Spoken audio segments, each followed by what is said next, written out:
সামনের দিনে যারা ক্ষমতায় আসবেন তারা সঠিকভাবে দেশ পরিচালনা করছে কিনা সেটি দেখভালের জন্য শক্তিশালী রাজনৈতিক দল প্রয়োজন। এই মন্তব্য করেছেন শিক্ষক ও গবেষক ডক্টর সলিমুল্লাহ খান। রাতে জাতীয় নাগরিক কমিটি আয়োজিত এক সভায় অংশ নিয়ে তিনি আরও বলেন, জনগণের ইচ্ছার প্রতিফলন হলেই গণতন্ত্র প্রতিষ্ঠিত হবে। এ সময় জাতীয় নাগরিক কমিটির নেতারা বলেন, আওয়ামী লীগকে কোনোভাবেই রাজনীতিতে ফিরতে দেয়া হবে না। জাতীয় নাগরিক কমিটির প্রথম থানা প্রতিনিধি সভা ঢাকা মহানগর উত্তরের এই আয়োজনে অংশ নেন হাজারখানেক নেতাকর্মী।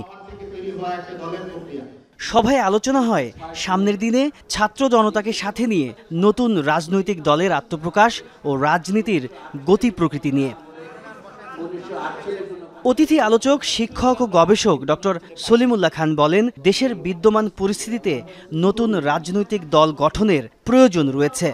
যেই জায়গাতে আমাদের রাষ্ট্র ব্যবস্থা ভেঙে পড়েছে সেটা তো রাষ্ট্রের ন্যায় বিচারের অভাব। এই মুক্তিযুদ্ধের এই 3 অঙ্গীকার বাস্তবায়নের সুযোগ আমরা 53 বছরে পাইনি। এইবার একটা সম্ভাবনা তৈরি হয়েছে 2024 সনের জুলাই আগস্টের আন্দোলনে।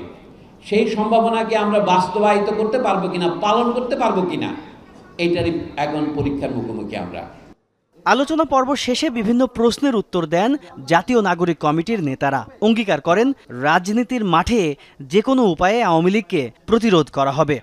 বাংলাদেশে আওয়ামী লীগ ভোট করবে, নির্বাচন করবে, বাংলাদেশের রাজনীতি তারা প্রাসঙ্গিক হবে, বাংলাদেশে তারা রাজনীতি করবে। জাতীয় নাগরিক কমিটি বাংলাদেশের ছাত্র জনতা সকলকে নিয়ে কোনোভাবেই এই আওয়ামী লীগকে বাংলাদেশে আর ভোটের রাজনীতিতে অংশগ্রহণ করতে দেবে না।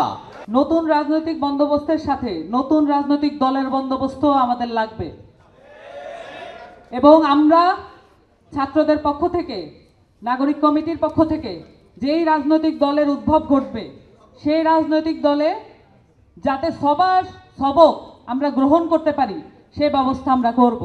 কিন্তু বাংলাদেশে এই মুহূর্তে যারা রাজনীতি করছে। এক প্রশ্নের জবাবে জাতীয় নাগরিক কমিটির আহ্বায়ক নাসির উদ্দিন পাটোয়ারি বলেন, ছাত্র জনতার উপর সাধারণ মানুষের আস্থা আছে।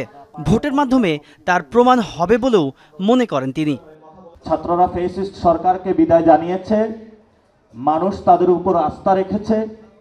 ভবিষ্যতেও তাদেরকে আস্থায় রেখে একটি গণপরিষদ নির্বাচনের মধ্য দিয়ে নতুন সংবিধান করে সেই সংবিধান বাংলাদেশে বাস্তবায়নের জন্য তাদেরকে পার্লামেন্ট ও সরকারি দল হিসেবে নিয়ে যাবে।